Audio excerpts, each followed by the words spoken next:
Assalamualaikum warahmatullahi wabarakatuh.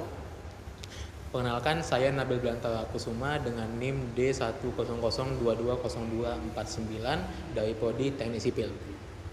Saya Fitria Rizky Nurhaliza dengan NIM D100220247 dari Prodi Teknik Sipil.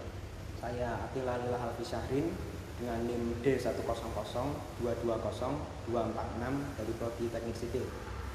Di video kali ini kami akan mengerjakan proyek tugas mata kuliah Pancasila, yaitu dengan membuat produk podcast yang memiliki topik infrastruktur untuk meraih keadilan sosial. Selamat menyaksikan. Kenapa infrastruktur bisa meraih keadilan sosial? Infrastruktur misalnya seperti jembatan ataupun jalan dapat digunakan oleh berbagai kalangan masyarakat, yang dimana hal tersebut pasti berdampak positif bagi masyarakat tersebut dan sangat membantu untuk meraih keadilan sosial. Kenapa harus infrastruktur? Kan masih ada sarana yang lebih efektif lagi gak, semisal ngasih subsidi ke masyarakat gitu. Nah, subsidi misalnya, untuk mendistribusikan subsidi dari pemerintah kepada masyarakat yang membutuhkan tentu butuh jalan, tentu butuh infrastruktur untuk dapat memperlancar subsidi tersebut. Nah, misalnya dalam contoh lain, petani ingin memasarkan produknya ke kota dari desa, tentu butuh infrastruktur berupa jalan untuk dapat mendistribusikan hasil taninya itu.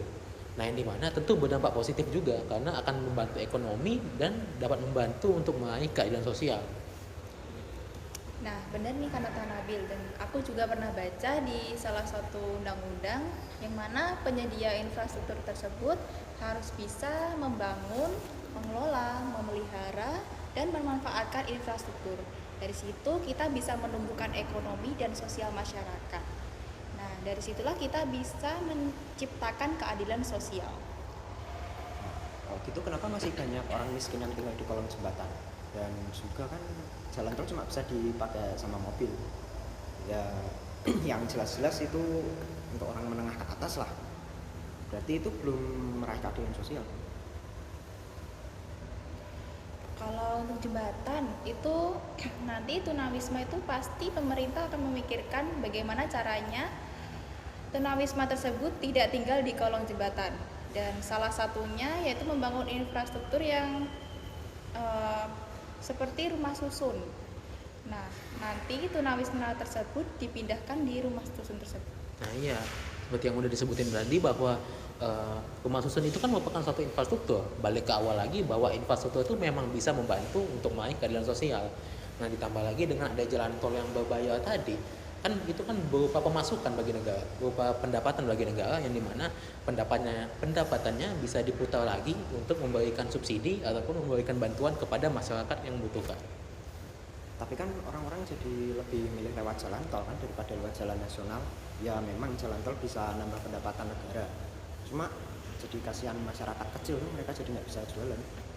Ya memang benar, tapi dengan adanya jalan tol ini bukan berarti semua kendaraan akan pindah dari jalan nasional atau jalan biasa melewati jalan tol.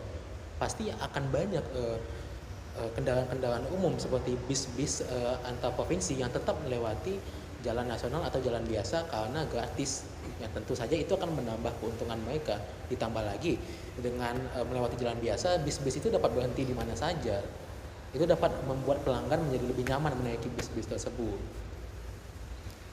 Nah, tidak sepenuhnya infrastruktur itu membantu keadilan sosial, namun juga infrastruktur itu juga tidak kalah penting untuk membangun keadilan sosial. Banyak faktor yang mempengaruhi untuk mendapatkan keadilan sosial, dan berbagai faktor tersebut saling berhubungan.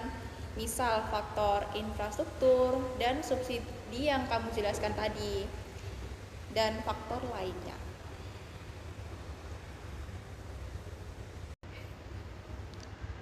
Terima kasih telah menyaksikan video podcast yang kami buat ini.